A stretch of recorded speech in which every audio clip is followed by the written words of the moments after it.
The sun beamed gently through the half-open window as a cool Lagos morning embraced the quiet neighborhood. Birds chirped as they hopped from one mango tree branch to another.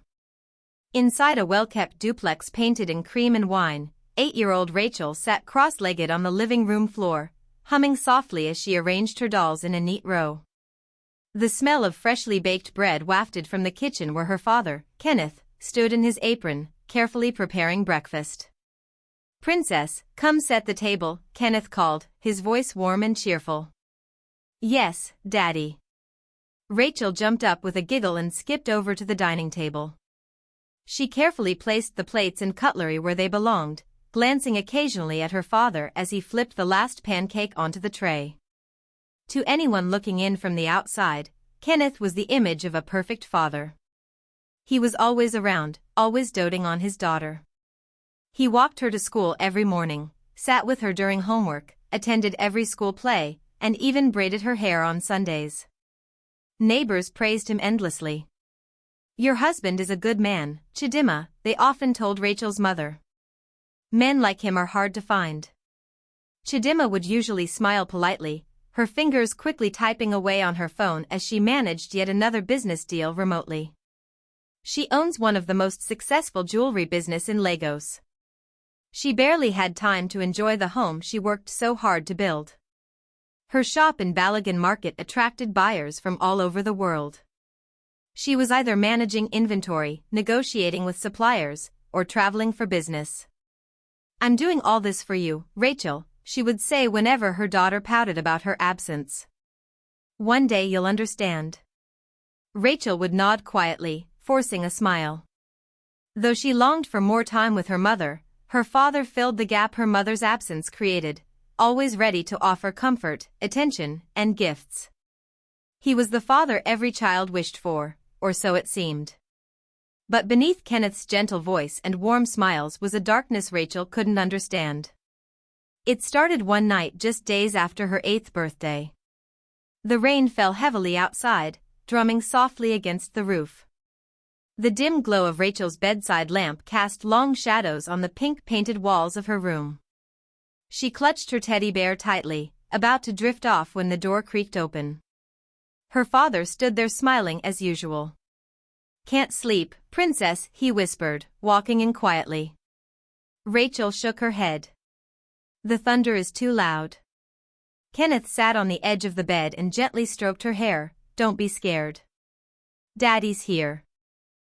At first, it felt like any other night, her father comforting her. But then, his hands lingered too long. His touch grew strange and unfamiliar. Rachel's small body tensed as confusion clouded her mind. "Daddy, what are you doing?" she asked, her voice shaking. "Shoo, it's okay," he whispered softly. "This is how I show you love, Rachel. You're my special girl." Her little heart pounded as his hands explored places they shouldn't. Panic rose in her chest, and she tried to pull away. "Daddy, please stop. I don't like it." "It is painful," Rachel cried. Kenneth's grip tightened slightly. His smile never left his face, but his tone grew firmer. "Shoo, don't be scared. It may hurt a little now, but you'll get used to it. You'll even enjoy it. Trust Daddy." Tears streamed silently down Rachel's cheeks. She didn't understand. Everything inside her screamed that this was wrong, but her father, her safe place, insisted it was love. Frozen between confusion and fear, she tried to think about something else, something other than what he was doing to her, as though that would make it stop. When he finally stood up, he bent down, kissed her forehead gently, and whispered again, "Remember, Princess, this is our little secret. If you tell anyone, especially Mommy, bad people will come and take you away from us. You don't want that, do you?" Rachel shook her head, swallowing her sobs. "No, Daddy. Good girl. Daddy loves you so much." As the door closed behind him, Rachel stared into the darkness, her tiny frame trembling under the covers. The warm safety of her bed had turned into a cold prison. The next morning, Kenneth was back to his perfect self. He made breakfast, tied her shoelaces, and even placed her favorite chocolate bar into her lunchbox. "Smile, princess," he said, tapping her nose playfully. "Today is a beautiful day." Rachel forced a small smile, but her eyes betrayed her. Something inside her had cracked. She no longer felt like the same little girl. She couldn't tell anyone. She couldn't even understand it herself. The weight of the secret sat heavily on her tiny chest. She tried to act normal, laughing when she was supposed to, answering her teachers when they asked questions, but inside she was drifting further away from the world around her. Her innocence had been stolen, and in its place was a hollow space she didn't know how to fill. The days that followed blended into each other like pages in a never-ending book. Each morning, Rachel wore her school uniform, packed her backpack, and held her father's hand as he walked her to the school gate. To her teachers, she was the same quiet, polite little girl. To her classmates, she was shy, but sweet. No one suspected anything. No one saw the battles going on within her. Every night, her terror returned. She tried everything a child could think of to protect herself. Some nights she would lock her bedroom door and push her tiny chair against it, hoping it would hold. But Kenneth had keys to every room. The clicking sound of the lock turning would make her body freeze before the door even opened. Other nights, she would hide in the bathroom for hours, hugging her knees, whispering prayers she barely understood. "God, please make him stop. Please make Mommy come home." But the bathroom offered only temporary safety. Sooner or later, he would knock gently. "Princess, come out now. You don't need to be afraid. Daddy's here." And if she didn't come out, he would wait. He always waited. Sometimes she would pretend to be asleep, lying stiffly under her blanket, eyes closed, hoping he'd walk away. But the sound of his quiet footsteps approaching her bed would always betray her hope. He never walked away. The once colorful room filled with dolls, storybooks, and pink curtains had become her prison. Even her beloved teddy bear, Mr. Cuddles, could not comfort her anymore. His glassy eyes seemed to stare at her helplessly, unable to stop the horrors unfolding night after night. As weeks turned to months, something inside Rachel began to change. She no longer felt like a child. The innocence that once filled her eyes faded, replaced by a distant emptiness. Her laughter grew rare. The sparkle that used to light up her face when she saw her mother return from business trips dimmed to a faint flicker. During the day, she was silent but obedient. She followed every instruction, avoided eye contact, and never caused trouble. Her teachers noted her withdrawn behavior, but attributed it to shyness. After all, her father was always present, attending parent-teacher meetings, bringing snacks for her class on special days. To them, he was the model parent. "Your father is so devoted," her homeroom teacher once told her. "You're such a lucky girl, Rachel." Lucky? The word stung. At home, Rachel's heart ached for her mother's presence. When her mother was around, her father seemed to behave. She felt safer then, even if only for a little while. But Chidimma's visits were brief, always filled with work, phone calls, meetings, and checking account records. One Saturday evening, while her mother sat at the dining table balancing account books, Rachel found a flicker of courage. Her hands trembled as she approached. "Mommy?" "Yes, Rachel," her mother replied, her eyes still fixed on the calculator. "Mommy, I need to tell you something."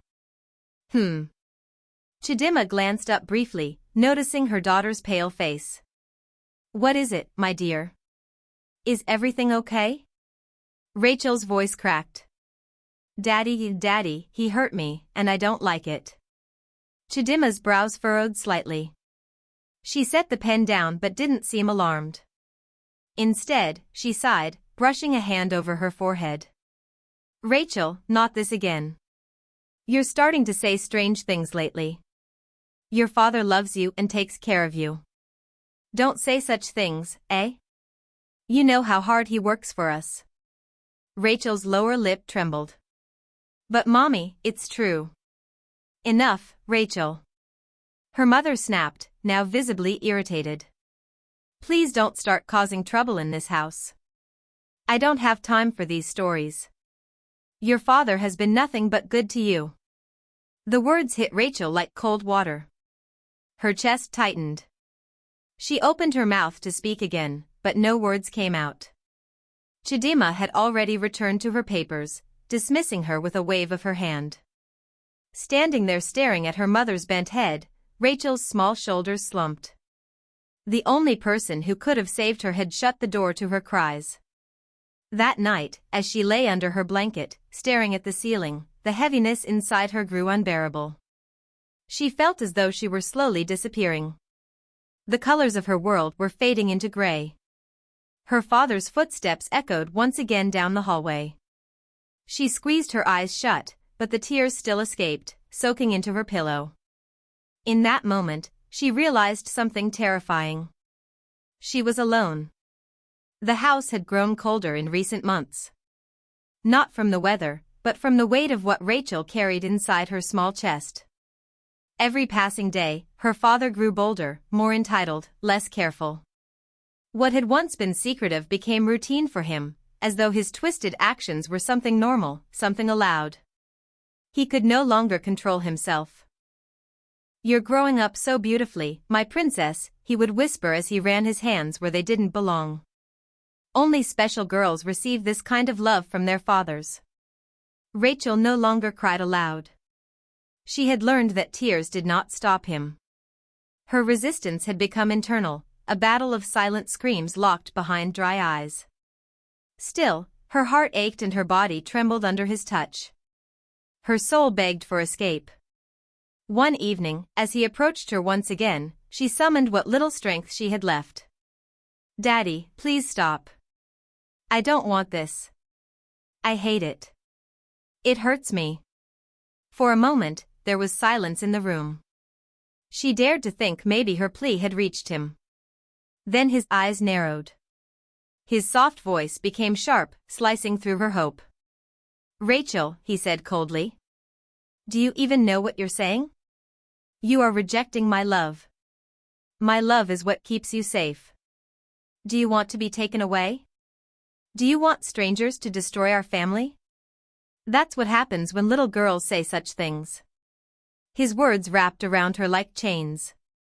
She could barely breathe under the weight of his manipulation. "But Daddy."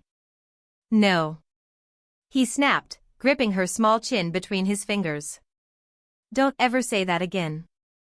She swallowed her words, lowering her gaze. Her voice had once again been stolen from her. At night, when her father finally left her room and the house grew silent, Rachel would slip quietly to the corner of her bed, fold her hands together, and whisper her desperate prayers. "God, please, are you there?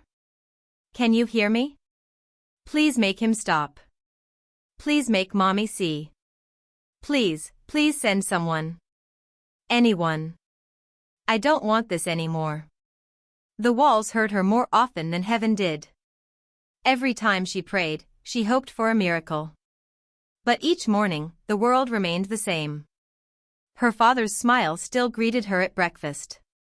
Her mother still rushed through the door with business calls, barely pausing to look into her eyes. "Please, God," she whispered one night, her voice breaking. "If you are real, send Mommy home. Let her see him. Let her catch him." Her faith clung to the smallest hope like a tiny candle flickering in a vast, endless darkness. Then came the day everything changed. Her mother was supposed to travel out of Lagos that weekend to meet with her Chinese supplier. It was one of those longer business trips, the kind that often left Rachel completely alone with her father for days. The moment her mother's car pulled out of the compound, her father seemed to breathe easier, as if freedom had arrived. But what neither of them knew was that the business deal ended earlier than expected. The supplier had called it a day after successfully signing all contracts by noon. Chidima, relieved, decided to surprise her family by returning home a full day early. "I can finally rest at home and see my daughter," she said cheerfully to her driver as they entered the estate gate. Inside the house, Rachel's heart pounded as her father entered her room once again that evening. His eyes carried the same hunger, his breath heavy, his mind far removed from any sense of shame. "Daddy, please no. Please, not today," she begged one last time. "Hush now, princess. You know how much Daddy loves you." As he began again, Rachel's tears rolled silently down her cheeks. She squeezed her eyes shut, praying harder than she ever had before. "Please, God. Please, please let her see." Downstairs, Chidima walked through the door, surprised at the eerie silence in the house. She expected to be greeted by Kenneth and Rachel, but the living room was empty. She placed her handbag on the console and called out, "Kenneth, Rachel." No answer. She furrowed her brows. Maybe they were upstairs. The house felt oddly still, as though something was off, but she couldn't place it. As she ascended the staircase, faint noises reached her ears. It sounded like a struggle, a soft sob, muffled movement, a bed creaking rhythmically. Her stomach tightened. The hairs on the back of her neck stood. What's going on? Her heart raced as she moved quickly toward Rachel's room. The door was slightly ajar, the dim light inside casting strange shadows into the hallway. Then she heard it, her husband's voice soft, whispering, followed by her daughter's barely audible whimper. "No," Chidima whispered to herself, confusion swirling into dread. She pushed the door open. The scene before her hit like a lightning bolt to her chest. Kenneth froze mid-act, his body covering Rachel's fragile frame. Rachel's tear-stained face turned toward her mother, her wide, desperate eyes begging for rescue. For a split second, the room was frozen in deafening silence. Then Chidima screamed, a raw, piercing sound that tore through the house like a wild storm. The scream echoed through the house long after it had left Chidima's lips. It was as if the walls themselves trembled with the weight of what she had just witnessed. Kenneth scrambled off the bed, pulling up his clothes with a terrifying calmness.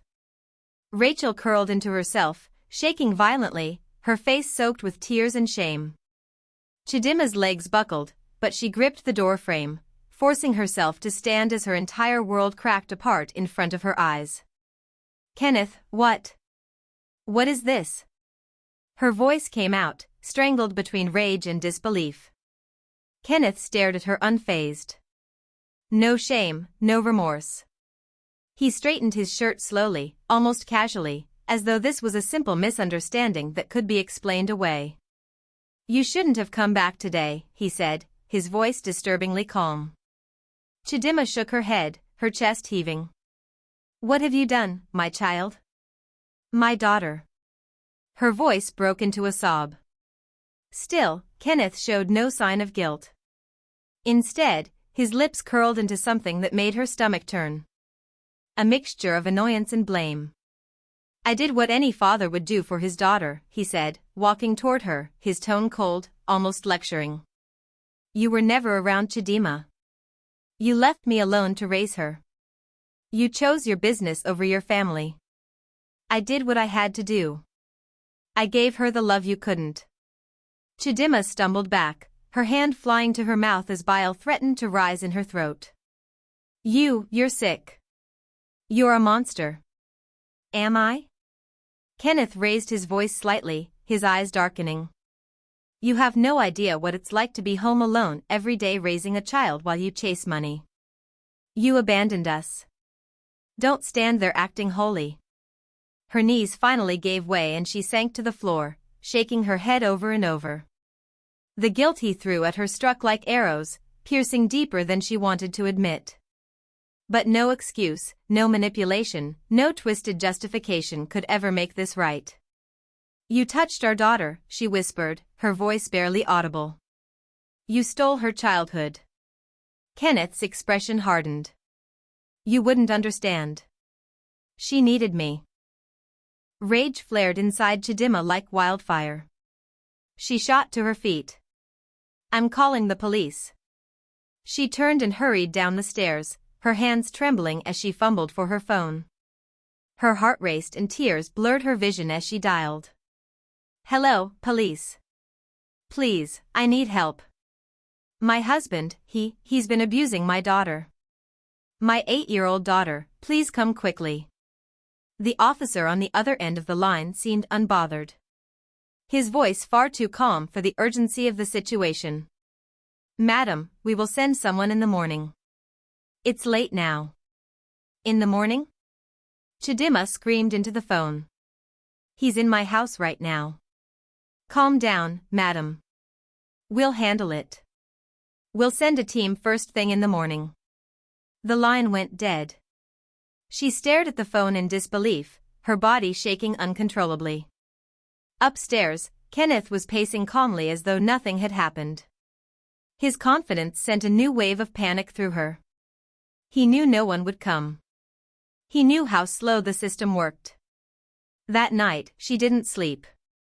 She sat on the living room couch, holding Rachel in her arms, rocking her gently as the child cried silently into her chest. Chidima whispered over and over, I'm here now. I'm so sorry, my baby. I should have seen it. I should have protected you. But her eyes never left the staircase.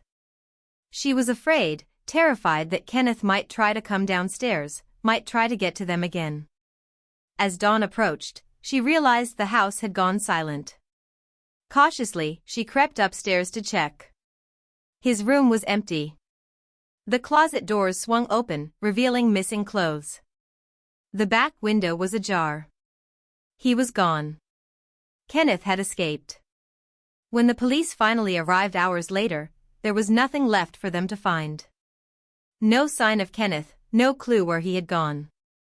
The officers took their statements, nodded sympathetically, but offered little hope. We'll circulate his picture, one officer said half-heartedly. But sometimes these men know how to disappear. As the officers left, Chidima collapsed completely. Days of terror, guilt, rage, and helplessness came crashing down all at once. She sobbed until her throat burned, clutching Rachel tightly, as though afraid someone might still take her away. I failed you, she whispered through her tears. I was too busy. I should have known. I should have been here. Rachel said nothing. She simply buried her face in her mother's chest, her small body limp and exhausted. As the hours passed and the house grew quieter, something inside Chidima began to shift. Beneath the pain, a new fire started to burn. A fierce protective flame. I can't undo what happened, she thought. But I will not lose my daughter. Not to him. Not to the pain. For the first time, she saw her daughter's broken eyes clearly. And for the first time, she truly listened. From that moment on, Chidima made a silent vow. I will fight for you. I will fight for your healing, and I will never leave you alone again. The house that once echoed with emptiness slowly began to fill with quiet but meaningful changes. Chidima made her decision the very next morning. Her business could wait. She could no longer afford to be absent. Not when her daughter needed her most. She gathered her staff and long-trusted assistant Ngozi in her office. From today, Ngozi, you will oversee the business. Handle the suppliers, the books, everything. I'll only check in when absolutely necessary. Ngozi looked concerned, but nodded. Yes, madam. Chidima exhaled deeply. I need to be home with Rachel. She is my priority now. For years, her business had been her obsession. Every deal, every profit margin, every late-night meeting had seemed so important, but all of it suddenly meant nothing. What good was all her success if her child had suffered in silence under her own roof? At home, Chidima rearranged her entire schedule. She began cooking breakfast herself, driving Rachel to school, waiting at the gate when school closed, sitting with her through homework, reading her bedtime stories again. She watched her daughter closely, afraid to miss even the smallest signs of pain. But Rachel remained quiet, distant. The bright, talkative girl she once knew was locked somewhere deep inside, hidden behind fearful eyes and stiff body language. Touching her hair, holding her hand, even hugs made Rachel flinch slightly. The wounds ran far deeper than Chidima had realized. One evening, as they sat quietly on the couch, Chidima spoke gently. "Tomorrow, we're going somewhere special. There's someone I want you to meet." Rachel didn't respond. She only glanced briefly at her mother and nodded. The therapist's office was warm and inviting. Soft colors, gentle lighting, shelves filled with children's books and stuffed animals. A small sign on the wall read, "Healing is a journey, not a race." Dr. Afoma, the therapist, welcomed them with a kind smile. She crouched slightly to meet Rachel's eyes. "Hello, Rachel. My name is Dr. Afoma. You can call me Auntie Aoife if you want. This is a safe place. You don't have to say anything you don't want to." Rachel clung to her mother's hand, staring at the carpet. The first few sessions passed mostly in silence. Rachel would sit, her tiny fingers twisting into the fabric of her dress, answering questions with nods or one-word whispers. Sometimes she stared at the wall, other times at the small window where sunlight streamed in. Dr. Afoma never pushed too hard. She read books aloud, played simple games, drew pictures, waiting patiently for Rachel to open a door when she was ready. Outside the sessions, Chidima sat with Afoma, sharing what little she knew, trying to understand how to help her daughter. "Patience, Mama Rachel," the therapist often said softly. "She's been trapped inside her own mind for too long. The fact that she's even here is a huge first step." Over time, small cracks appeared in Rachel's protective wall. During one session, Dr. Afoma handed her a box of colored pencils and paper. "Draw anything you want." Rachel hesitated, then slowly began to draw two stick figures holding hands under a big sun. She handed it to the therapist without a word. "That's beautiful. Who are they?" Dr. Afoma asked gently. Rachel whispered, "Me and Mommy." Chidima blinked back tears when she saw the drawing later. It was the first piece of her daughter shining through. But healing was not a straight line. Some nights Rachel woke up screaming from nightmares. Other days she sat motionless, her eyes distant, lost in painful flashbacks. During one breakthrough session, Rachel finally spoke about one of her most haunting memories. He told me that I would like it one day, that it was love." Her voice cracked, but she forced herself to continue. "I said no, but he wouldn't stop." Dr. Afoma nodded slowly. "Thank you for telling me, Rachel. You are very brave." Each time Rachel shared, Chidima held her tighter afterward, whispering over and over, "I'm proud of you, my baby. I'm here. I will always be here." Weeks turned into months. With therapy, love, and time, Rachel began reclaiming pieces of her stolen childhood. She started humming softly while drawing. She laughed quietly at cartoons again. She allowed her mother to braid her hair without pulling away. One afternoon, as they sat in the garden watching butterflies dance in the air, Rachel turned to her mother with a tiny smile. "Mommy." "Yes, my love. Can we plant flowers? I want to make the garden pretty." Chidima's eyes welled with tears. It was the first time in so long she had seen her daughter suggest something joyful. "Of course, my angel, we'll plant as many flowers as you want." That evening, as Rachel carefully pressed seeds into the soil, Chidima knelt beside her, feeling a flicker of hope. The scars would never fully disappear. But perhaps, just perhaps, her daughter was beginning to find light again. The road ahead was still long, but for the first time, there was laughter in their home. And that, Chidima thought, was a victory.